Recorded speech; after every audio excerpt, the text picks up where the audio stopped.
दैनिक जागरण संपादकीय डिक्टेशन में आपका स्वागत है। डिक्टेशन 10 सेकेंड के बाद स्टार्ट होगा।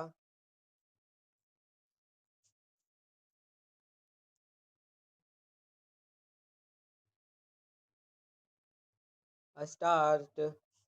दिल्ली पुलिस की ओर से पाकिस्तानी खुफिया एजेंसी आईएसआई से जुड़े संदिग्ध आतंकियों के एक और गुट का भंडाफोड़ यही बताता है कि पाकिस्तान भारत के खिलाफ बड़े पैमाने पर साजिश रचने में लगा हुआ है और उसने भारत के संवेदनशील ठिकानों की जासूसी के लिए एक बड़ा नेटवर्क खड़ा कर लिया है।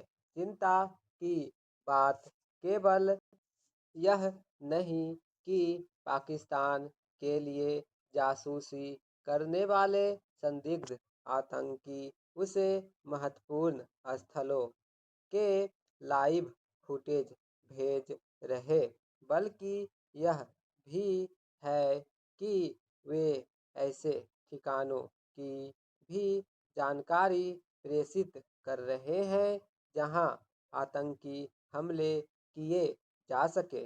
इसका मतलब है कि ऑपरेशन सिंदूर में पस्त होने से बौखलाया पाकिस्तान भारत में आतंकी गतिविधियों को अंजाम देने के लिए हर संभव तरीके से हाथ पांव मार रहा है।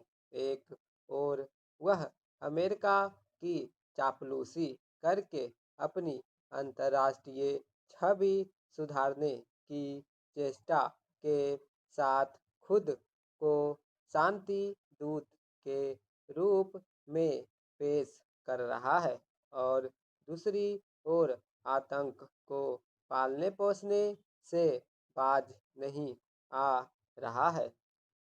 वह जैसी खतरनाक भारत विरोधी हरकतों में लिप्त है, उनसे यही पता चलता है कि वह पहले की ही तरह जिहादियों को तैयार करने में लगा हुआ है। भारत को पाकिस्तान को चेताने के साथ ही उसके शैतानी चेहरे को बेनकाब करने के लिए नए सिरे से सक्रियता दिखानी होगी, क्योंकि उसके यहाँ का आतंकी ढांचा जस का तस है। वहाँ किस प्रकार पहले की ही तरह जिहादी तैयार हो रहे हैं, इसका ताज़ा उदाहरण हाल में कश्मीर में पाकिस्तानी आतंकी की गिरफ्तारी है। इसके अलावा गत दिनों एक पाकिस्तानी इस्लामी स्टेट से प्रेरित होकर न्यूयॉर्क के एक यहूदी केंद्र पर आतंकी हमले की साजिश में पकड़ा गया। इस पर अमेरिका के साथ पश्चिम के अन्य देशों को भी गौर करना होगा, क्योंकि यह पहला ऐसा मामला नहीं जब कोई पाकिस्तानी आतंकी विदेश में किसी आतंकी हमले की साजिश में लिप्त पाया गया हो।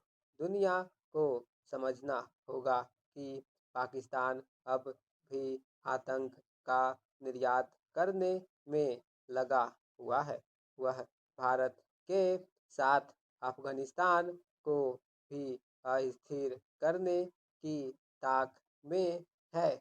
हमारे नीति नियंताओं को इससे चिंतित होना चाहिए कि पाकिस्तान को अपने लिए जासूसी करने यानी भारत से गद्दारी करने वाले तत्व इतनी आसानी से कैसे मिल जा रहे हैं।